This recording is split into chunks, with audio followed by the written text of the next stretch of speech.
الرحمن الرحیم۔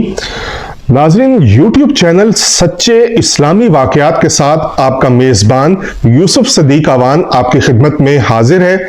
میری طرف سے تمام دوستوں اور سامعین کو السلام علیکم۔ ناظرین، آج ہم آپ کی خدمت میں ایک بہت ہی بہترین، زبردست اور خاص کتاب لے کے حاضر ہوئے ہیں، جس کے بارے میں ہم آپ کو بریف کریں گے، اس کے اقتباسات، مندرجات سے آپ کو آگاہ کریں گے اور کچھ اس کتاب کو لکھنے والے مصنف پروفیسر آر سٹیون ہمفری کے بارے میں بھی آپ کو بتائیں گے۔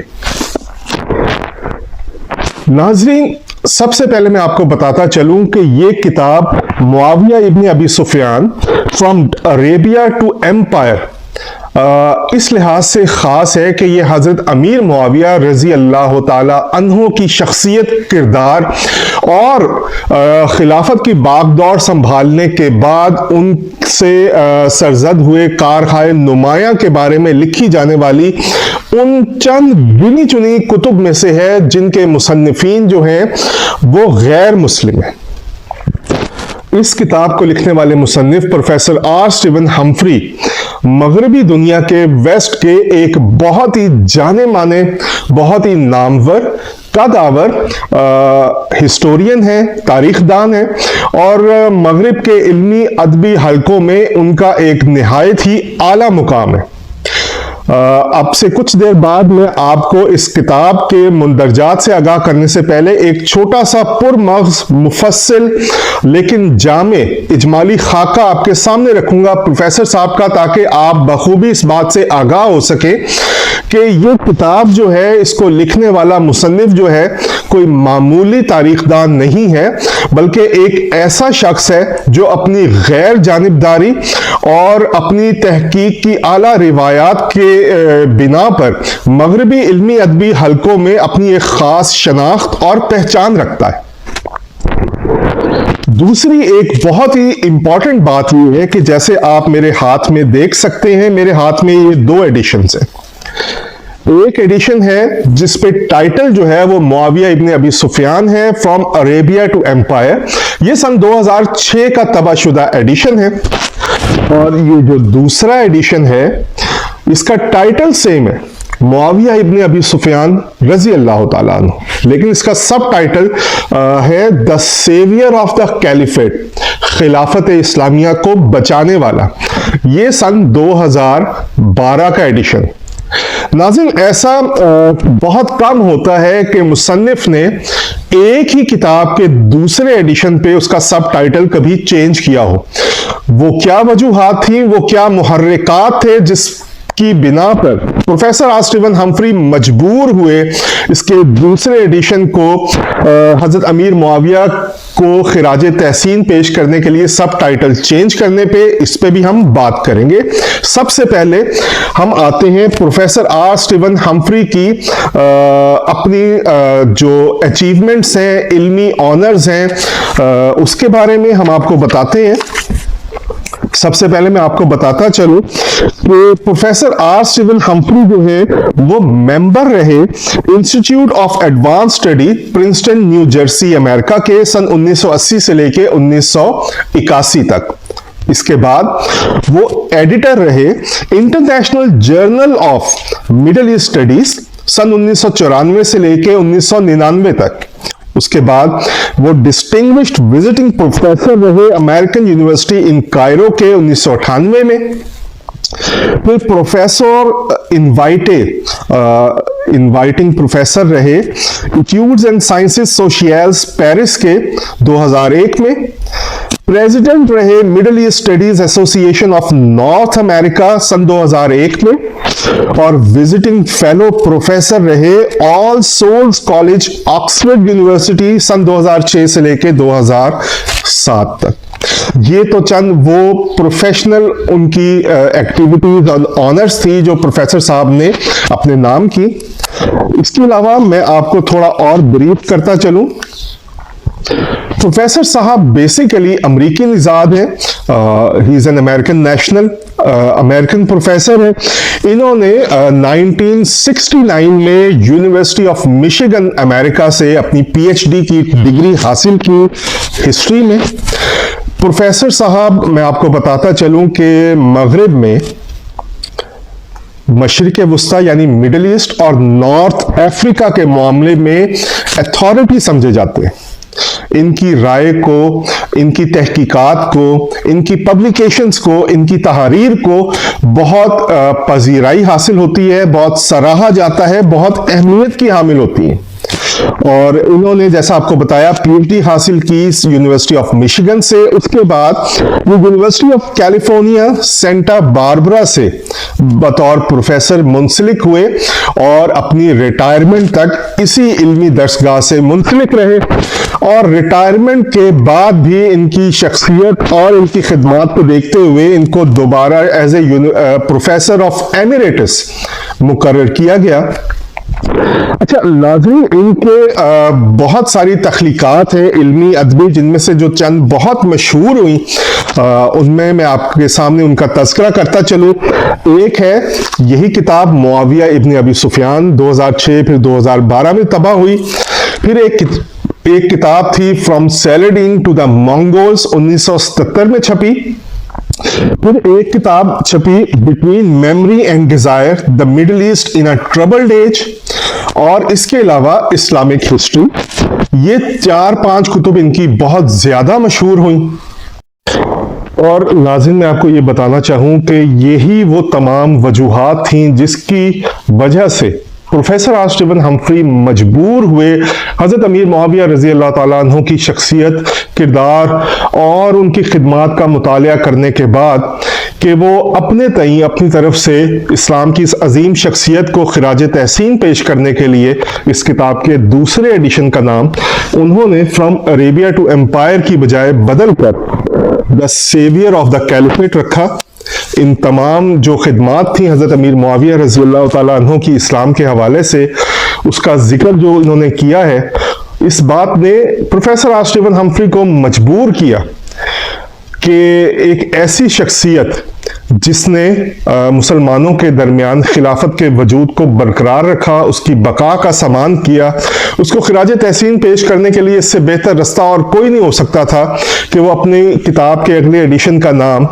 हजरत अमीर मुआविया रजी अल्लाह ताला अन्हु की तारीफ करने की गर्ज से the saviour of the caliphate, खिलाफत को बचाने वाला, रखते। नाज़रीन, मैंने आज से चंद साल कबल ये किताब ऑनलाइन अमेज़ॉन से ऑर्डर की थी। फिलहाल पाकिस्तान में ये दोनों एडिशंस इस किताब के अवेलेबल नहीं है, लेकिन मैं आपको एक ऐसा आसान, सस्ता और बेहतरीन हल बताने लगा हूं जो आपके बहुत ज़्यादा पैसे बचाने वाला है। और ख़ास तौर से अगर आप तारीख़ पढ़ने का शौक़ रखते हैं और आपको अच्छी किताबें पढ़ने का शौक़ है तो मेरा ये नुस्खा आपके बहुत काम आने वाला है। नाज़रीन, आम तौर पे ऑनलाइन ये किताब जो है 3-4 अच्छी वेबसाइट से अवेलेबल है, जिसमें अमेज़ॉन है, साइमन एंड शस्टर है, गुड रीड्स है, बार्न्स एंड नोबल्स है। लेकिन इन तमाम 4-5 वेबसाइट्स पे ये किताब आमतौर पे $30 की मौजूद है, जो कि अगर पाकिस्तानी करेंसी में उसका मवाजना किया जाए, कन्वर्ट किया जाए तो बहुत अच्छी खासी अमाउंट बन जाती है। इसका एक आसान सस्ता हल ये है कि आप ऑनलाइन इस किताब का PDF फॉर्मेट डाउनलोड करें, और आपको फेसबुक पर ही ऐसी कई कंपनीज की एडवर्टीजमेंट्स, इश्तिहारात मिल जाएंगे जो आपको किसी भी PDF फॉर्मेट को किताबी शक्ल में शाया करके आपको दे सकते हैं बहुत ही सस्ती और अर्जा कीमत पे। यानी उसकी 1/4 कीमत पे आपको ये किताब जो है तैयार हालत में ओरिजिनल सरवर्क के साथ ऐसी जो प्रिंटर पब्लिशिंग हाउसेज हैं वो आपको प्रिंट करके दे सकते हैं। नाज़रीन, जैसा कि मैंने आपको बताया कि प्रोफेसर आर स्टीवन हम्फ्री जो है वो मगरबी इल्मी अदबी हलकों में अपनी एक पहचान रखते हैं, खास तौर से अपने इम्पार्शल गैर जानिबदार तहकीक की बिना पर। कोई आज तक प्रोफेसर साहब पे ये इल्ज़ाम नहीं लगा सका कि उन्हें अपनी किसी भी किताब में किसी भी तारीखी शख्सियत के बारे में अपने ख्याल, अपनी राय को अहमियत दी हो या उस किताब में शामिल किया हो। बहुत ही गैर जानिबदार शख्सियत है और इसी वजह से इनके काम को बहुत ज्यादा सराहा भी जाता है। नाज़रीन, मुआविया इब्न अबी सुफियान रजी अल्लाह ताला अन्हो के बारे में इस किताब में प्रोफेसर साहब लिखते हैं कि मुआविया इब्न अबी सुफियान जजीरा नुमा अरब यानी अरेबियन पेनिनसुला का एक नहायत ही ज़हीन, फतीन, दूर अंदेश, मामला फहम और सब्र व तहम्मुल, बर्दाश्त और हिल्म जैसी खूबियों का मालिक इंसान था। और इसके अलावा वो कहते हैं कि ये हजूर सल्लल्लाहु अलैहि वसल्लम के ज़माने में जजीरा नुमा अरब के चंद बहुत ही कम गिने चुने पढ़े लिखे अफराद में से भी था।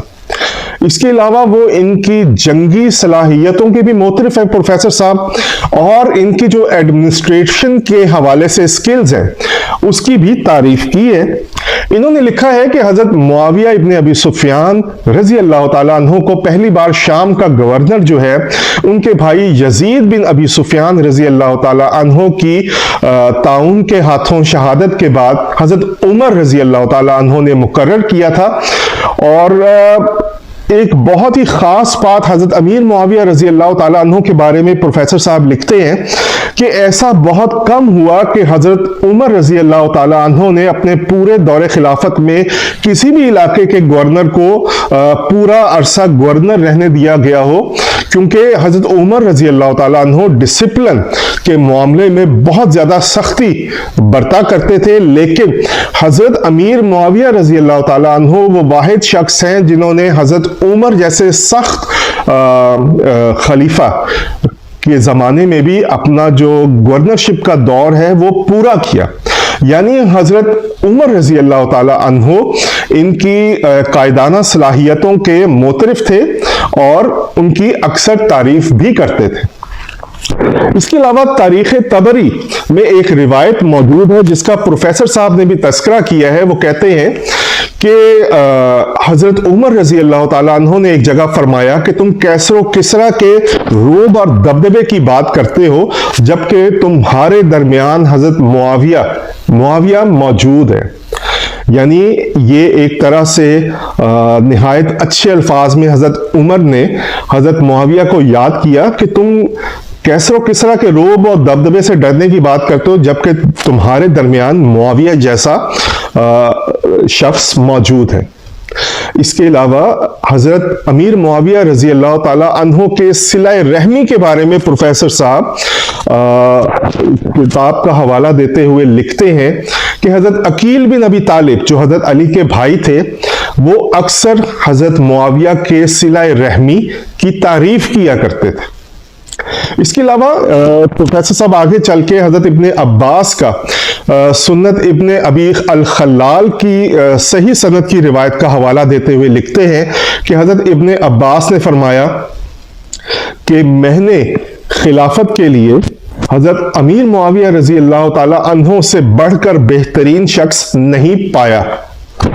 नाज़रीन, इन तीन रिवायतों से जहां हजरत अमीर मुआविया रजी अल्लाह ताला अन्हो की तारीफ साबित होती है, वहीं एक चीज आप पर और मुझ पर भी आया हुई, वो ये है कि प्रोफेसर साहब ने कितनी अर्करेजी, कितनी बारीक बीनी, कितनी मुशक्कत, कितनी मेहनत से मुसलमानों की बेशुमार कुतुब को एज ए रेफरेंस पॉइंट इस्तेमाल किया है, कितनी छानबीन की है कुतुब से। आप इससे अंदाजा लगा सकते हैं कि प्रोफेसर साहब ने इस किताब को मुरतब करते वक्त किस कदर तहकीक से काम लिया। इसके अलावा नाजरीन, प्रोफेसर साहब आगे चल के लिखते हैं कि हजरत अमीर मुआविया रजी अल्लाह ताला अन्हो की सबसे बड़ी खूबी ये थी कि वो बर्दाश्त, हिल्म और बुर्दबारी में अपना सानी नहीं रखते थे। अंसाबुल अशराफ जो बलाजरी की लिखी हुई एक किताब है उसका हवाला देते हुए प्रोफेसर साहब एक रिवायत नकल करते हैं जिसमें मिसवर इब्ने मखरमा रजी अल्लाह ताला अन्हो एक बार हजरत अमीर मुआविया रजी अल्लाह ताला अन्हो के दरबार खिलाफत में हाजिर हुए तो हजरत अमीर मुआविया ने उनसे पूछा कि मैंने सुना है कि आपको मुझसे कुछ शिकायत हैं जिसका तज़किरा आप आम लोगों के दरमियान करते हैं। और फिर अपनी बात को आगे बढ़ाते हुए कहते हैं कि क्या आप नहीं समझते कि मैंने अपनी कब्ज़ा कुदरत में जो भी चीज़ मुझे मुयस्सर है उससे मैंने मुसलमानों की फलाह बहबूद और उनकी ज़िंदगी में खुशहाली लाने के लिए काम किया। میں نے اسلام کے دشمنوں سے جنگ کی. پھر آگے چل کے ایک اور نہایت اسی مکالمے کا اگلا حصہ بیان کیا ہے پروفیسر صاحب نے، جس میں حضرت امیر معاویہ رضی اللہ تعالیٰ عنہ مسور ابن مخرمہ رضی اللہ تعالیٰ عنہ سے فرماتے ہیں کہ مسور کیا تم نے زندگی میں کبھی کوئی گناہ نہیں کیا؟ جس کے جواب میں مسور ابن مخرمہ رضی اللہ تعالیٰ عنہ کہتے ہیں کہ ایسا کیسے ہو سکتا ہے؟ تو حضرت امیر معاویہ رضی اللہ تعالیٰ عنہ فرماتے ہیں کہ جب تمہیں گناہ کر کے یوم آخرت حضور صلی اللہ علیہ وآلہ وسلم کی شفاعت اور اللہ کے ہاں انصاف کی بجائے احسان کی امید ہے، تو ایسی ہی امید رکھنے کا میں تم سے زیادہ حقدار ہوں. یعنی ناظرین آپ غور کیجئے کہ حضرت امیر معاویہ نے حضرت مسور ابن مخرمہ کی بات پر غصہ کرنے کی بجائے ان کو نہایت ہی بردباری، برداشت اور پیار سے اپنا نقطہ نظر سمجھایا. کہنے کا مقصد یہ تھا کہ جو شخص مسند خلافت پر براجمان ہو اس سے کوئی بھی شخص 100% خوش نہیں ہو سکتا. ناقدین بھی ہوتے ہیں، حمایتی بھی ہوتے ہیں. اس کے علاوہ ناظرین پروفیسر صاحب نے حضرت امیر معاویہ رضی اللہ تعالی عنہ کو یہ بھی کریڈٹ دیا ہے کہ حضرت ابو بکر صدیق رضی اللہ تعالی عنہ کے دور خلافت میں تارک زکوٰۃ اور مسلمہ ابن کذاب کے فتنے سے بڑے فتنوں، جس میں خارجیوں کا فتنہ بھی ہے اور عبداللہ ابن سبا یہودی کا فتنہ بھی ہے، ان فتنوں کی بیخ کنی اور کلا کما کرنے کا کریڈٹ بھی پروفیسر آر سٹیون ہمفری حضرت امیر معاویہ رضی اللہ تعالیٰ عنہ کے کھاتے میں ڈالتے ہیں. وہ یہ کہتے ہیں کہ حضرت عثمان غنی رضی اللہ تعالیٰ عنہ کی معصومانہ اور ظالمانہ شہادت کے بعد امت مسلمہ جس انتشار و افتراق، بد امنی، کشت و خون، سول وار اس سب کے زمانے سے گزر رہی تھی، اور جو خارجیوں کا ٹولہ اس وقت مدینہ میں موجود تھا مالک اشتر کی سربراہی میں، جس نے حضرت عثمان غنی کو شہید کیا، ان کی زوجہ حضرت نائلہ کی انگلیاں کاٹیں. یہ وہ سارے واقعات ہیں جس کی بنا پر حضرت امیر معاویہ رضی اللہ تعالیٰ عنہ نے قصاص عثمان رضی اللہ تعالیٰ عنہ کا مطالبہ کیا، برحق مطالبہ کیا. لیکن اس زمانے میں اگر دیکھا جائے تو حضرت علی نے یہ کہا کہ پہلے آپ میری بیعت کیجئے، میرے ہاتھ مضبوط کیجئے تاکہ میں ان خارجیوں کا مقابلہ کر سکوں. پروفیسر صاحب لکھتے ہیں کہ حضرت علی اس لحاظ سے مجبور تھے کہ وہ کمزور پوزیشن میں تھے. حضرت طلحہ کا قاتل، حضرت زبیر کا قاتل، دیکھا جائے تو حضرت حسن کا قاتل، حضرت حسین کا قاتل اور خود حضرت علی کا ہی قاتل، یہ تمام قاتلان جو تھے یہ مختلف اوقات میں حضرت علی کی سپاہ میں، ان کے لشکر میں موجود رہے. کچھ جنگ جمل کے دوران موجود تھے، کچھ جنگ صفین کے دوران موجود تھے. اور اس کا سب سے بڑا ثبوت یہ ہے کہ پھر بالآخر جنگ صفین کے بعد حضرت علی نے انہی خارجیوں کے خلاف جنگ نہروان لڑی، جس کے بدلے کے طور پہ عبد الرحمن ابن ملجم، جو کہ خارجیوں کا ہی ایک کارندہ تھا، اس نے کوفہ میں حضرت علی رضی اللہ تعالیٰ عنہ کو کچھ روایت کے مطابق نماز پڑھتے ہوئے، کچھ روایت کے مطابق فجر کی نماز کے لیے جاتے ہوئے رستے میں زہر میں بجھی تلوار کی سر پہ ضرب لگا کر شہید کر دیا. یہ کس قدر بڑا سانحہ ہے. دماد رسول، چوتھے خلیفہ برحق حضرت علی کو شہید کیا جانا حضرت عثمان کے بعد، دونوں دماد رسول، اور حضرت عثمان غنی کو تو ذو النورین کہا جاتا ہے. تو ناظرین یہ تمام حالات کا تذکرہ کرنے کے بعد وہ یہ کہتے ہیں کہ نہ صرف خارجیوں کا کلا کما کیا بلکہ ایک بہت ہی بڑا فتنہ عبداللہ ابن سبا. ناظرین عبداللہ ابن سبا اس قدر بڑا فتنہ تھا کہ باقی تمام فتنے جو اس وقت امت مسلمہ کو درپیش تھے وہ ماند پڑ جاتے ہیں عبداللہ ابن سبا کے فتنے کے آگے. اور یقین جانیے کہ اگر اس فتنے کا کلا کما نہ کیا جاتا تو نہ صرف خلافت اپنا وجود کھو بیٹھتی بلکہ مسلمانوں میں اس قدر دراڑیں پیدا ہوتی کہ جن کو دوبارہ پاٹنا، کم کرنا، ختم کرنا ناممکن ہوتا. پروفیسر صاحب لکھتے ہیں کہ یہ عبداللہ ابن سبا شیعہ سنی مصادر میں اس کا ثبوت ملتا ہے. ایک یہودی تھا, کچھ کہتے ہیں یمنی یہودی تھا, اور یہ وہ شخص تھا جس نے سب سے پہلے حضرت علی رضی اللہ تعالیٰ عنہ کی نعوذ باللہ ربوبیت, الوہیت کا دعویٰ کیا کہ حضرت علی رب ہیں, ان کی عبادت کی جانی چاہیے. یہ وہی شخص ہے بدبخت جس نے سب سے پہلے حضرت علی کی امامت, ان کی معصومیت اور ولایت کا عقیدہ کھڑا, نہ صرف حضرت علی کے لیے بلکہ بقیہ جو اہل بیت کے افراد ہیں ان کی بھی امامت و ولایت کا عقیدہ کھڑا.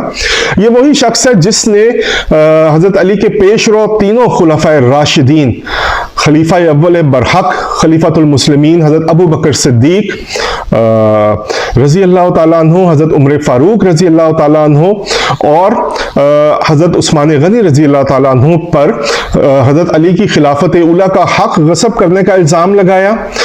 حضرت فاطمہ الزہرا کا باغ فدق وراثت, حالانکہ شیعہ مذہب میں وراثت کا حق عورت کو دیا ہی نہیں جاتا, تو وراثت نہیں ہوتی شیعہ مذہب میں, زمین کی خاص طور سے, تو اس پہ غصب کرنے کا الزام لگایا. پھر یہ وہی بدبخت شخص ہے جس نے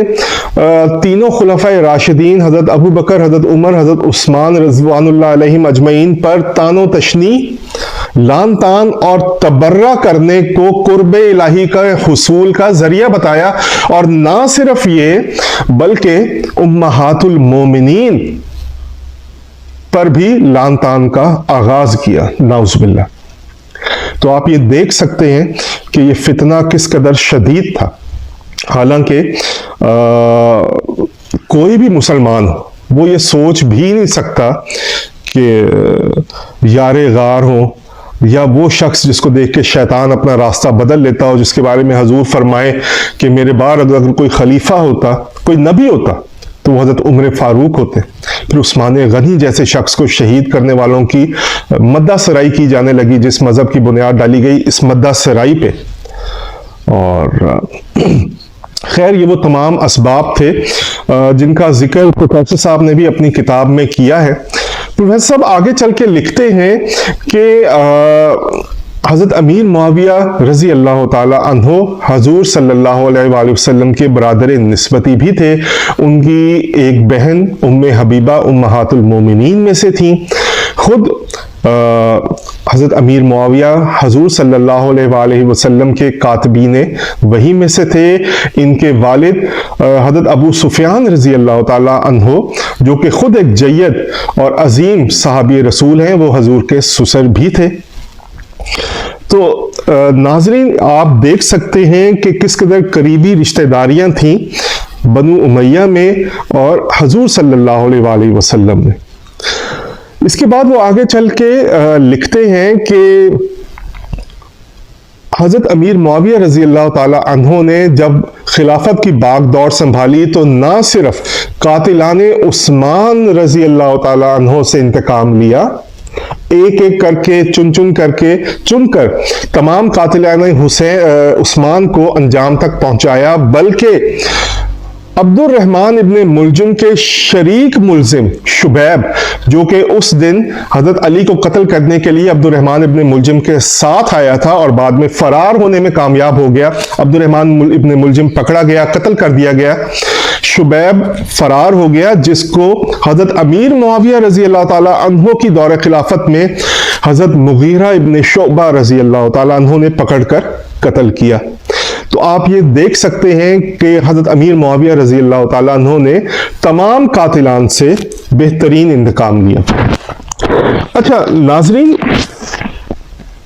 پروفیسر آر اسٹیون ہمفری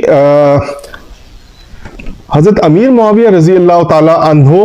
کا موازنہ کرتے ہیں عیسائیت کے ساتھ. اچھا یہ بہت ہی دلچسپ موازنہ ہے. وہ یہ کہتے ہیں کہ اسلام کی خلفائے راشدین کے بعد سب سے بڑی اگر کوئی خوش قسمتی تھی تو اسلام میں ان کے رینکس اینڈ فائل میں, ان کی صفوں میں امیر معاویہ رضی اللہ تعالی عنہ جیسے جری, شجاع اور دور اندیش شخص کا موجود ہونا تھا, جس نے اسلام کی پہچان, اسلام کی زبان, اسلام کی ثقافت اور اسلام کی تاریخ کو نہ صرف सबाई और खारजियों के फितने से महफूज रखा, फारसी फितने से, मजूसी फितने से महफूज रखा, बल्कि उसको अगली नस्ल तक महफूज तरीके से पहुंचाने का इंतजाम और इंतजाम किया। वो कहते हैं अगर इस्लाम में मुआविया जैसी शख्सियत मौजूद ना होती तो आज मुसलमान ना सिर्फ ये कि कई कौमियतों में कई अलग अलग इलाकाई तशख़्ख़ुस में बट चुके होते, बल्कि कई नौरोज़ जो कि मजूसियों का एक त्यौहार है वो मना रहे होते, कई कुछ और इलाकाई त्यौहार मना रहे होते। उनके जो इस्लामी मशाहीर हैं, हीरोज़ हैं, आइमा हैं, उनकी पहचान भूल गए होते। रसूम और रिवाज में बुत परस्ती, मुशरिकाना रसूम रिवाज जो है वो रिवाज पा चुके होते, लेकिन ऐसा कुछ नहीं हुआ और इसका क्रेडिट जाता है हजरत अमीर मुआविया रजी अल्लाह ताला अन्हु को। जबकि ईसाइयत में इसका बिल्कुल उलट हुआ। ईसाइयत में हजरत ईसा अलैहिस्सलाम की ईसाइयों के नज़दीक रोमियों के हाथों मसलूब किए जाने और मुसलमानों के नज़दीक जिंदा आसमान पर उठा लिए जाने के बाद